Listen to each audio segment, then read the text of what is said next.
ሰላም ጤና ይስጥልን በመላው ዓለም የምትገኙ የተወደዳችሁ የሮሃ ቲቪ ተከታታዮች የህዳር 12 2018 ዓ.ም የምሽት ዜናዎችን ይዘንላችሁ ቀርበናል። በጉራጌ ዞን 7 የአንድ ቤተሰብ አባላት በምግብ መመረዝ ምክንያት መሞታቸው ተገልጿል። በፋኖ ብርቱ ክንድ ከባድ ምት ያስተናገደው የብልጽግና ጦር በደንበጫ የሃይማኖት አባቶችን በግፍ መረሸኑ ተሰምቷል። ዝርዝር የግንባር መረጃዎችን ይዘናል። ሁማን ራይትስ ዎች ጦርነት እንዳይቀሰቀስ የሚል ጥሪ ሲያቀርብ የትግራይ ኃይሎች ደግሞ ወደ አፋርና ራያ ቆቦ ቀጠና ተንቀሳቅሰዋል የሚል መረጃ ወጥቷል። ሰምታላችሁ። ፕሬዝዳንት ዶናልድ ትራምፕ አመጽ የተሞላበትና በሞት የሚያስቀጣ ቅስቀሳ በዲሞክራቶች እየተደረገ ነው ሲሉ ገልጸዋል። ውድ አድማጭ ተመልካቾቻችን አብራችሁ ልትቆዩ ከፈቀዳችሁ እነዚህ መረጃዎች በዝርዝር የምናሰማችሁ ይሆናል። የሮሃ ቲቪ ወቅታዊና ሀቀኛ መረጃዎች እንዲደርሷችሁ ቻናሉን ሰብስክራይብ፣ ላይክ እና ሼር በማድረግ አሁኑኑ ቤተሰብ ይሁኑ። በጉራጌ ዞን 7 የአንድ ቤተሰብ አባላት በምግብ መመረዝ ምክንያት መሞታቸው ተገለጸ። በማዕከላዊ ኢትዮጵያ ክልል በምስራቅ ጉራጌ ዞን መስቃን ወረዳ የአንድ ቤተሰብ አባላት የሆኑ 7 ሰዎች መሞታቸው ተሰምቷል። ህዳር 6 2018 ዓ.ም ከምሽቱ 1 ሰዓት ገደማ አቶ ኃይሌ አበራ የተባሉ ግለሰብ ከባለቤታቸውና ከ6 ልጆቻቸው ጋር ራት ከበሉ በኋላ መታመማቸው ተነግሯል። ከዚሁ ክስተት ጋር በተያያዘ በመስቃን ወረዳ 10 ተጠርጣሪዎች በፖሊስ እንደተያዙም አስታውቀዋል። ከወረዳው አስተዳደርና ከወረዳው አቃቤ ህግ ጋር በመተባበር የምርመራ ቡድኑ ተዋቅሯል ሲሉ የዞኑ የፖሊስ ኃላፊ ተናግረዋል። ህዳር 6 ምሽት ላይ ራት ከተመገቡ በኋላ መታመማቸውን ተከትሎ የተወሰኑት የቤተሰቡ አባላት ወደ ቡታጀራ ሆስፒታል ሲወሰዱ የተቀሩት ወደ አዲስ አበባ ሚኒሊክ ሆስፒታል ተወስደዋል። ራት እንደበሉ ወዲያውኑ በጠና ታመሙ። የአካባቢው ነዋሪዎች ተጋግዘው ወደ ሆስፒታል ወሰዷቸው ሲሉ ኮማንደር ታጁ ገልጸዋል። ሆኖም ግን ከ8 የቤተሰቡ አባላት መካከል የ7ቱ ህይወት አልፏል። ማቾቹ ልጆች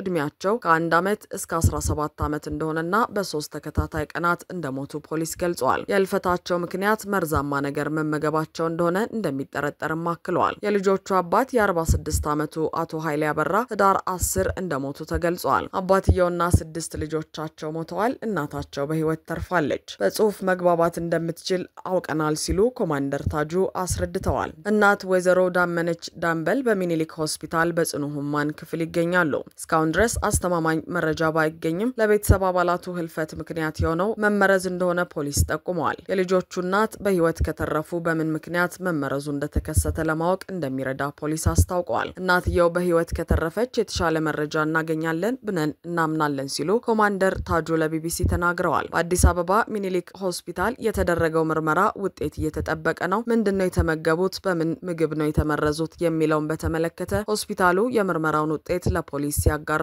የሚታወቅ ይሆናል ሲሉም አክለዋል።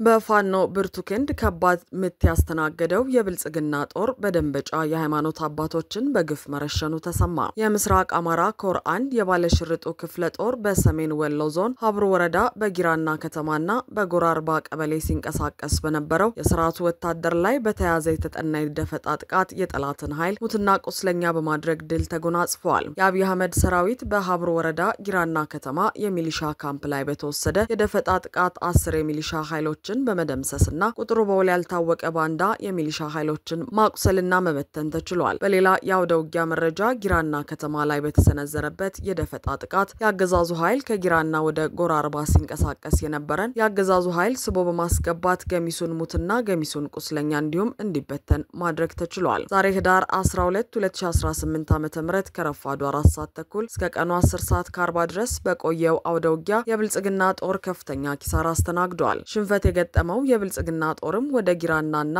መርሳ ከተማ ተመልሷል። በሌላ የዚሁ ቀጠና መረጃ የራያ ቆቦ ወረዳ መቀመጫ በሆነችው ቆቦ ከተማ በሚገኙ አብያተ ክርስቲያናት በአብነት ትምህርት ላይ የነበሩ ከ53 በላይ ተማሪዎች በአገዛዙ ወታደሮች ታፍነው መወሰዳቸውን የዓይን እማኞች ነግረውኛል ሲል መረብ ሚዲያ ዘግቧል። አፈናው የተጀመረው ከህዳር 9 2018 ዓ.ም ጀምሮ ሲሆን እስከ ትናንት ድረስ ከ53 በላይ ተማሪዎች ታፍነው በቆቦ ከተማ በሚገኙ ፖሊስ ጣቢያዎችና ወታደራዊ ካምፖች ላይ ታስረው እንደሚገኙ ተገልጿል። ተማሪዎቹ ከታሰሩበት ዕለት አንስቶ እስካሁን ባለው ፍርድ ቤት አልቀረቡም የሚሉት ምንጮች የሚጠይቃቸውና ምግብ የሚያደርስላቸው ቤተሰብ በቅርብ ባለመኖሩ ለረሃብ መጋለጣቸውንም ተናግረዋል። ተማሪዎቹ ከተለያዩ የራያ አካባቢዎች ከ2 እና 3 ዓመታት በፊት ጀምሮ ለትምህርት ቆቦ ከተማ በሚገኙ አብያተ ክርስቲያናት የተሰባሰቡ ናቸው ተብሏል። ያገዛዙ ወታደሮች በግዳጅ የያዙትን አይሱዙ ኤፍኤስአር ተሽከርካሪ እያሽከረከሩ ወደ ቤተክርስቲያኑ ቅጥር ግቢ ውስጥ ገቡ። ተማሪዎቹ በአጋጣሚ ጉባኤ ዘርግተው እየተማሩ ነበር። ወታደሮቹ ክላሻቸውን አቀባብለው ወደ ጉባኤው ተጠጉና ተማሪዎቹን በተሽከርካሪው ላይ ጭነው ወሰዷቸው ነው ያሉት። በከተማ ውስጥ ካሉ አብያተ ክርስቲያናት በአንደኛው አጥቢያ ድርጊቱን በቅርብ ርቀት ሆነው የተመለከቱ የዓይን እማኝ አፋብሃ በምዕራብ አማራ ቴዎድሮስ እዝ ካገዛዙ ኃይል ጋር በዛሬው ዕለት በደንበጫ ከተማ ባደረገው ከባድ ውጊያ በርካታ ያገዛዙን ኃይል ሙትና ቁስለኛ ማድረግ ችሏል። ሆኖም የፋኖን ክንድ መቋቋም የተሳነው ያገዛዙ ጦር ዓመታዊ ቅዱስ ሚካኤል ክብረ በዓል በሚያከብሩ 2 ካህናትን ረሽኗል። በደንበጫ ወረዳ የደገራ ቅዱስ ሚካኤል ቤተክርስቲያን በመግባት በዙፋን ጠባቂ የመከላከያ ሰራዊት በግፍ መረሸናቸውን የዓይን እማኞች ገልጸዋል።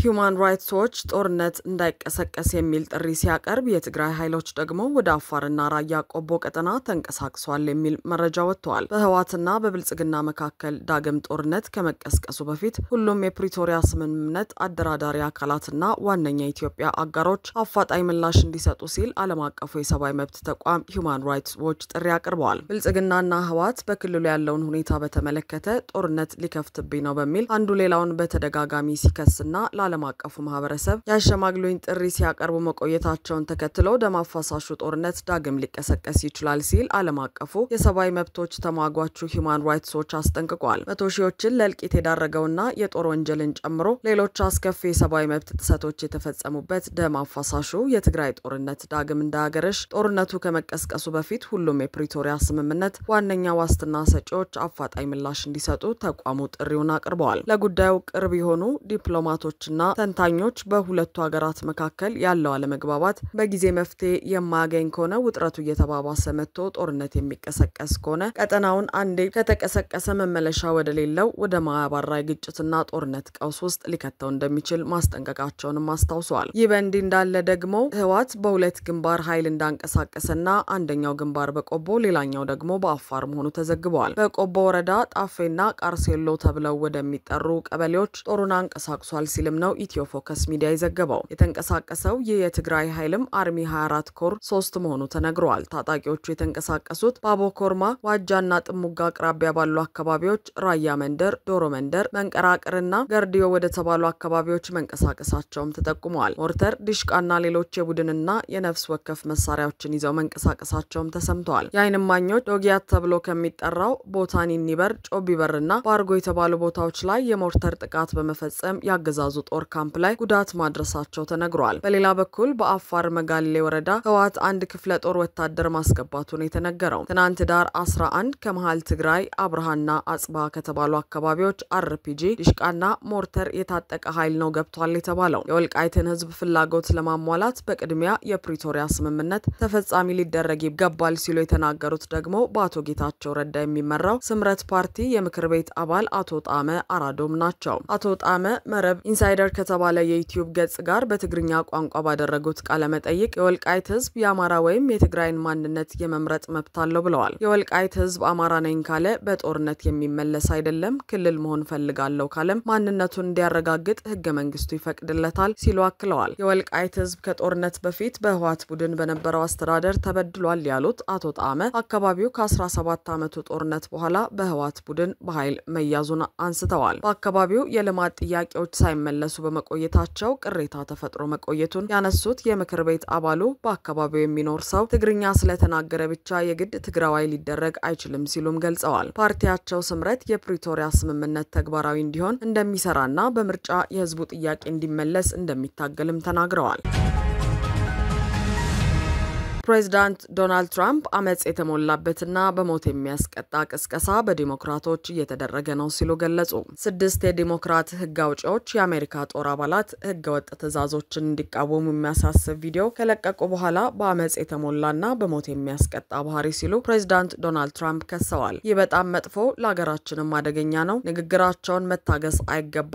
አመጽ የተሞላበት የካሃዲዎች ባህሪ ሰሯቸው ሲሉ ትራምፕ በማህበራዊ ሚዲያ ላይ ጽፈዋል። በወታደራዊ ወይም በሰለላ ተቋም ውስጥ ያገለገሉት 6ቱ ህግ አውጪዎች የትራምፕን አስተያየት አደገኛ ከማለት ባለፈ በህዝብ በተመረጡ ባለስልጣናት ላይ የተፈጸመ ዛቻ እንደሆነ ተናግረዋል። ምንም አይነት ማስፈራሪያ ወይም የአመጽ ጥሪ ከዚያ ኃላፊነት አያግደንም ሲሉ በጋራ መግለጫቸው ገልጸዋል። በዲሞክራቶች የተዘጋጀው ቪዲዮ በሚቺጋን ሴናተር ኤሊሳ ስኮት ኪን የተጋራ ሲሆን የአሪዞናው ሴናተር ማርክ ኬሊ፣ የፔንሲልቬኒያ ክሪስ ዴሎዚዮ፣ የኒው ሃምፕሻየሯ ማጊ ጉድላንደር፣ የፔንሲልቬኒያዋ ክሪስ ሲ ሁላሃን እና የኮሎራዶን ጄሰን ክራውን ያካተተ ነው። በባህር ኃይል ውስጥ ያገለገሉትና የቀድሞ የጠፈር ተመራማሪ ሴናተር ኬሊ ህጎቻችን ግልጽ ናቸው፣ ህገወጥ ትዕዛዞችን መቃወም ይፈቅዳሉ ብለዋል። ህግን ወይም ህገ መንግስታችንን የሚጥሱ ትዕዛዞችን ማንም መፈጸም የለበትም ሲሉ የህግ አውጪዎች በቪዲዮ ላይ ተናግረዋል። የአስተዳደር ዩኒፎርም የለበሱ የጦርና የስለላ ባለሙያዎቻችንን ከአሜሪካ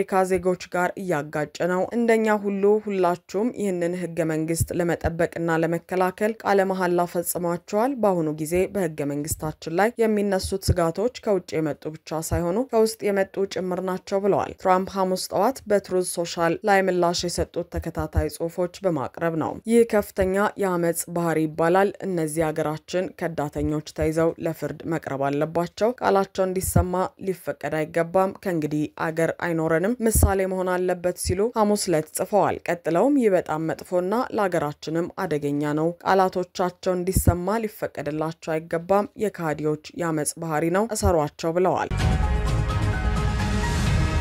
አድማጭ ተመልካቾቻችን የሰዓቱ የሮሃ ቲቪ ዜናዎች የተከታተላችኋቸውን ይመስሉ ነበር። አብራችሁን ስለነበራችሁ ከልብ እናመሰግናለን። ሰላም።